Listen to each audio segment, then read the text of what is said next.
2024, a great year for U.S. stocks. The rest of the world generally up, but trailing the United States. Now, one sector that is still seeing strong inflows is India. The largest ETF is up 12% this year, the largest India ETF. Let's talk with Kevin Carter. He's the founder and chief investment officer of EMQQ Global, which focuses on India and emerging markets, and with Todd Sohn, ETF and technical strategist at Strategic Securities. He joins me at the NYSE. Kevin, let's start with you. Your India Internet ETF, INQQ is the symbol, up 25% this year. That's essentially the S&P 500 return. So I know you just returned from a long trip to India. You've said to me many times India is the perfect emerging market. Explain to our viewers why that is. Well, the reason that investors are interested in emerging markets is because they have a lot of people, better demographics, and faster growth. And India is number one in all of those categories, and it's number one by a wide margin. It's got the largest population the world ever had. Today it set a record. Tomorrow it'll set a record. If you leave out China, it's bigger than every other emerging market combined in terms of population. Its demographics are incredible. The dependency ratio, just the pure number of people under the age of 30, which is twice our population in the US. They've got the fastest growing GDP, and that's driving consumption. And so, it's the rise of the emerging market consumer that everybody should be focusing on. But in the case of India, it's a smartphone-enabled consumer. Yeah, and our GDP at 3% this year has been, the envy of the world, but India at 7%, that's really something. That's probably got to be in the highest in the world. So the key to a lot of this, I know you've been saying, is technology, particularly the digital identification system India rolled out in 2009. Tell us a little bit about why that's a key to understanding India. Sure. Well, India has its own homemade digital public infrastructure. These are, government-initiated, nonprofit technology platforms. We use digital public infrastructure. The GPS is digital public infrastructure. The internet is digital public infrastructure. India built its own to go along with those two things, and it starts with, what you've referenced, which is the National Identity Card program called Aadhaar. And that was meant to give everybody a physical ID from the government, because one of India's problems in developing was very few people had a physical identification form. And so not only did they roll out a program to give everyone a physical card, but they also scanned their fingers and their eyes. And now 95% of the population is in this. And with that biometric information, they're able to open bank accounts. 800 million people went into a bank and, with their finger and looking in a camera, opened a bank account in, 2 minutes. So they've used it to sign up mobile phone subscriptions. It used to take 3 hours to get a new mobile phone. Now you can walk into a store and be out in 10 minutes. So, and that's just one layer of this digital public infrastructure, this India stack that is really a game changer in a lot of ways. And nobody else on the planet has it, even developed countries. $95. What's it cost to get a cell phone in India right now? Well, you can get a $12 Geo Bharat phone now, but I think the average cost is higher than that, obviously. But smartphone prices, Android-based smartphone prices across the world are going to continue to get more and more affordable, and it's becoming a sort of a necessity of life to have a smartphone. I got to admit, it's a brilliant way to. 95% of the population has been fingerprinted and ID'd, and can get a bank account right now. That's pretty amazing when you think about it. I'd say so, considering the amount of people too that live there. 1.45 billion people. 95% of them have already been scanned. I mean, I think he's right to focus on the internet aspect, the digital aspect of this. Yeah, markets love growth.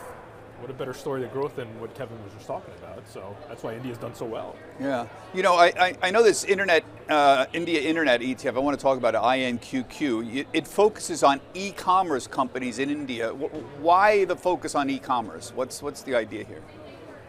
Well, it's the tip of the spear of growth, not just in emerging markets, but on the planet. And the reality is we've seen this play out in our own, market, the S&P 500. I mean, the FANG stocks have taken over our world, first on PCs, then on smartphones.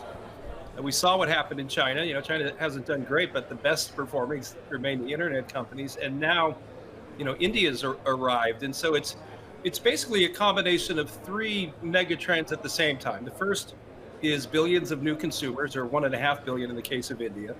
They're getting their first ever computer today, basically. You know, I got a computer in the late 1980s, right, when I went to college, but most of the world's getting their first computer today or tomorrow, and it's not a desktop, it's an Android-based smartphone.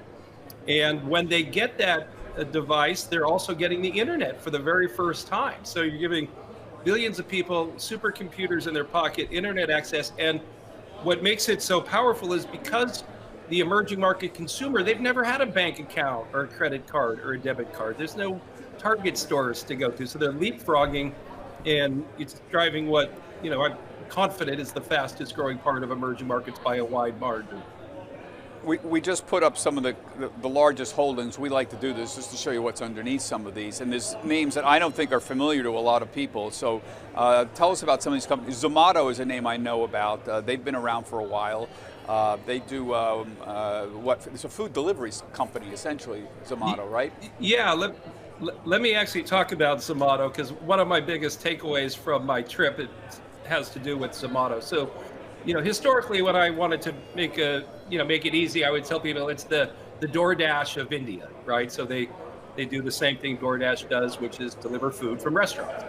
But what I like to point out about India is, you know, when DoorDash showed up in the United States, we had plenty of restaurants, and that wasn't a problem. And we also had, you know, lots of companies supplying the restaurants. But in India, everything's kind of green fields. And so a year ago, I would have told you that Zomato's fastest growing business was selling retail supplies to the restaurants. So they were booming in the restaurant supply market with their HyperPure offering. But there's another business model that they have deployed that is absolutely exploding in India, which is quick commerce, which is basically 10-minute delivery of anything. And they have a When you brand say called anything, Blinkit, it's not just food. It's not just food delivery. I mean, anything like an Amazon kind of thing. Yeah, basically, like at Amazon, and the way it works is they set up a micro warehouse, a dark store, every couple.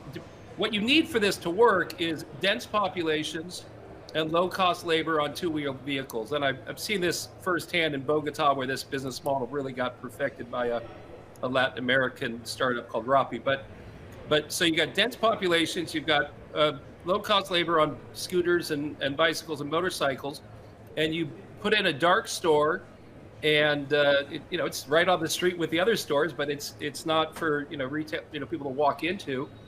And then it's all app-based. And so if you want toothbrush or some mangoes or a half a gallon of milk, you push the button, it will arrive in 10 minutes or less. And this business has absolutely exploded.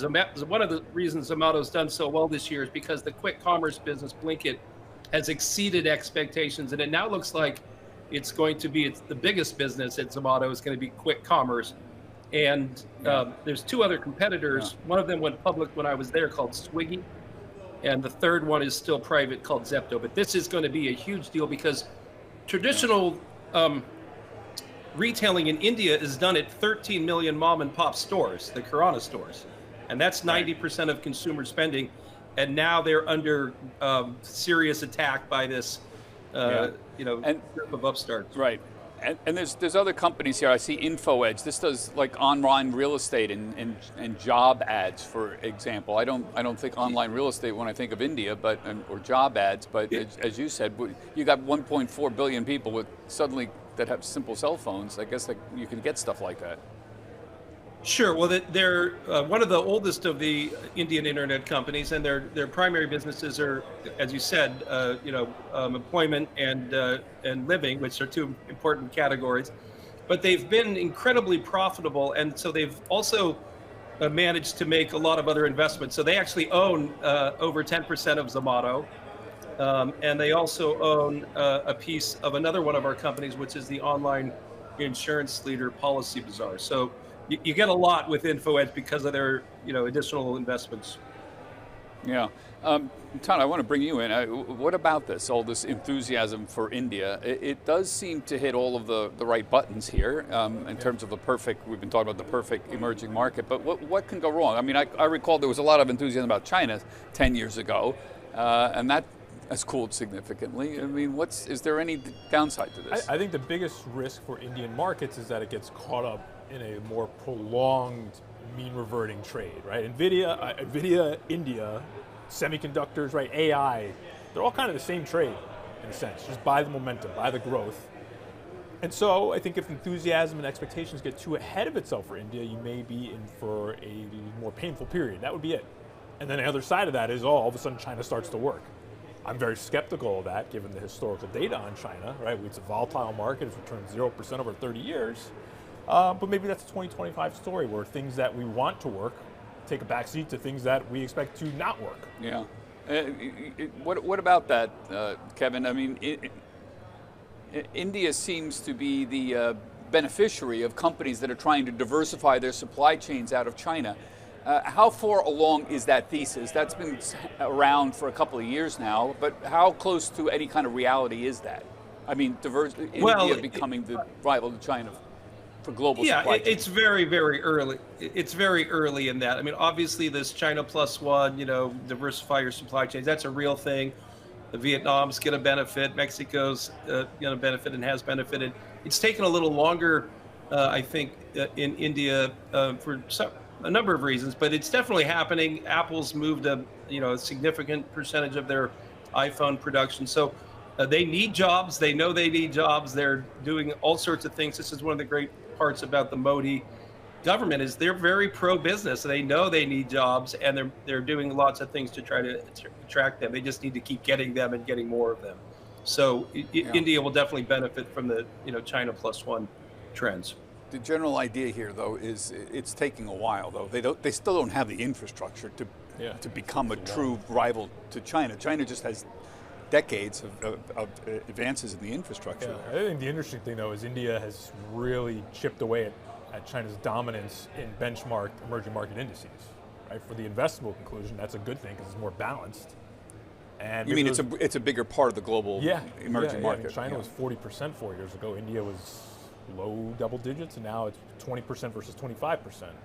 So while there's a great runway for India to grow, as you and Kevin were talking about, it's on its way to becoming the most dominant emerging market country in the index. So that's a good thing.